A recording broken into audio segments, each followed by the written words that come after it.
పల్లవి TV ప్రేక్షకులకు నమస్కారం. ఈ వారము 29వ తేదీ జనవరి 29వ తేదీ గురువారం రోజు మనకు భీష్మ ఏకాదశి అనేది వస్తుంది. ఈ భీష్మ ఏకాదశి అనేది మనము పర్వదినంగా జరుపుకుంటాము.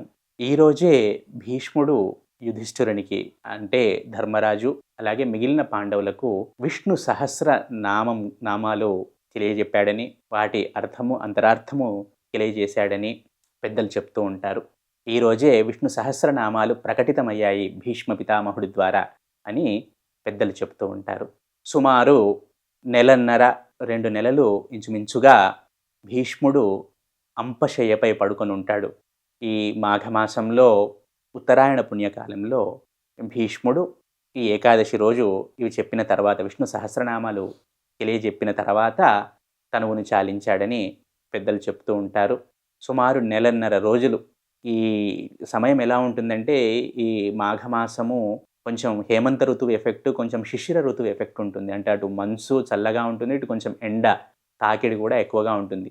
అంటే ఎండకు ఎండడము, ఈ మంచుకు ఇబ్బంది పడటం ఇవన్నీ అనుభవించి ఉత్తరాయణ పుణ్యకాలం కోసం ఎదురు చూసి తర్వాత తన తనువుని చాలించాడని పెద్దలు చెప్తూ ఉంటారు. ఈ రోజు గనక మనము విష్ణు సహస్ర నామాలను గనక పారాయణం చేస్తే తప్పకుండా ఆ విష్ణుమూర్తి యొక్క అనుగ్రహాన్ని పొందుతాము అని పెద్దలు చెప్తూ ఉంటారు. అలాగే ఈ విష్ణు సహస్రనామాలు పారాయణము ఎప్పుడైనా సూర్యాస్తమయానికి పూర్వము మొదలుపెట్టాలి. ఈ విష్ణు సహస్రనామ పారాయణం అనేది సూర్యోదయానికి ముందు నెయ్యితో దీపం వెలిగించి వీటిని పారాయణం చేయాలి అని చెప్పి పెద్దలు చెప్తూ ఉంటారు.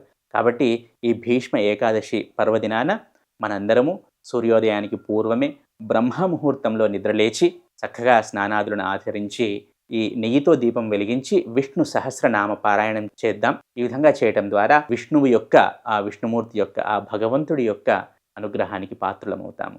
శుభం.